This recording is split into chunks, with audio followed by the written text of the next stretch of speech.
Goeienaand, ons gaan vanaand voort met ons aandgodsdiens voorlesing uit 1 Petrus en vanaand lees ons spesifiek uit 1 Petrus 2 vanaf vers 18 tot 25. Daar is baie aande wanneer 'n mens gaan lê met seer in jou hart, omdat ander mense verkeerd teen jou opgetree het. Dalk omdat iemand bitter onregverdig was teenoor jou, of jou verneder het, of valslik beskuldig het, of net gewoon verkeerd teen jou opgetree het. Dan kom die versoeking baie keer om die volgende dag terug te kap en terug te praat, terug seer te maak, om verkeerde optrede met verkeerde optrede te beantwoord.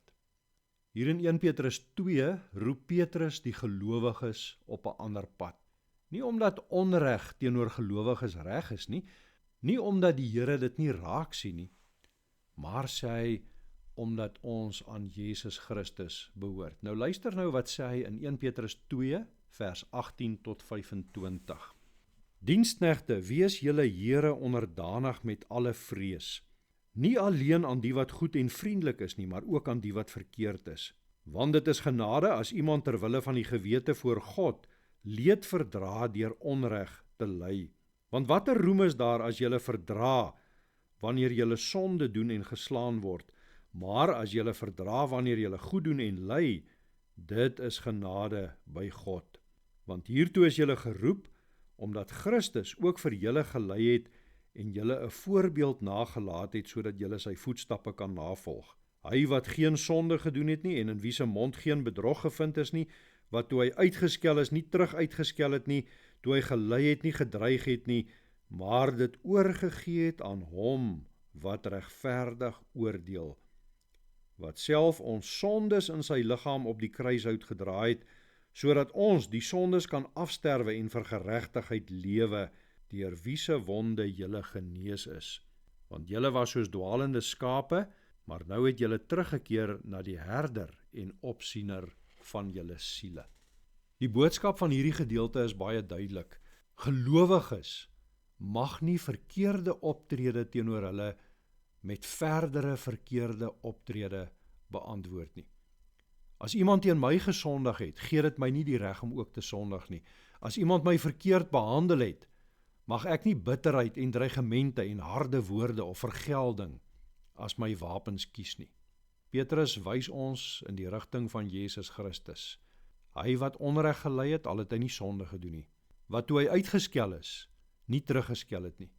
Wat toe hy gelei het, nie gedreig het nie. Nee, wat het hy gedoen? Hy het homself oorgegee aan God wat regverdig oordeel. Nou beteken dit natuurlik nie dat onreg nie saak maak nie. Dit beteken juis dat God sien, God weet en hy oordeel regverdig. Daarom hoef ek nie self die regter en wreker van my saak te word nie. Maar Petrus gaan nog dieper.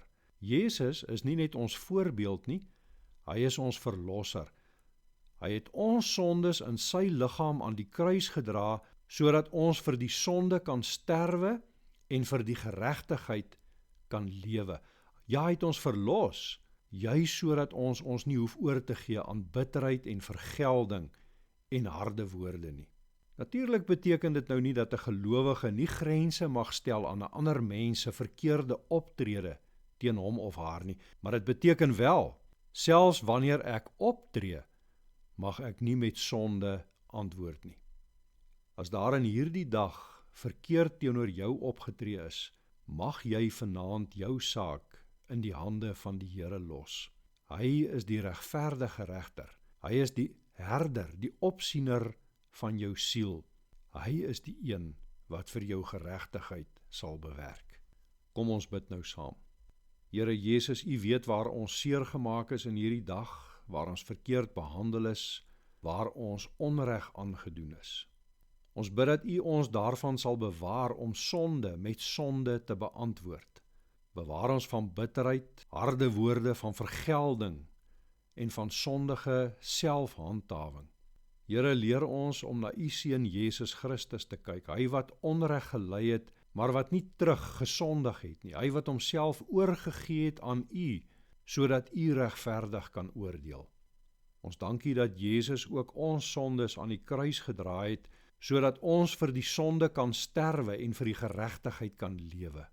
Gee ons dan ook die geloof om ons saak in U hande te laat. Here, wees U vanaand ook die herder en die opsiener van ons siele. Amen.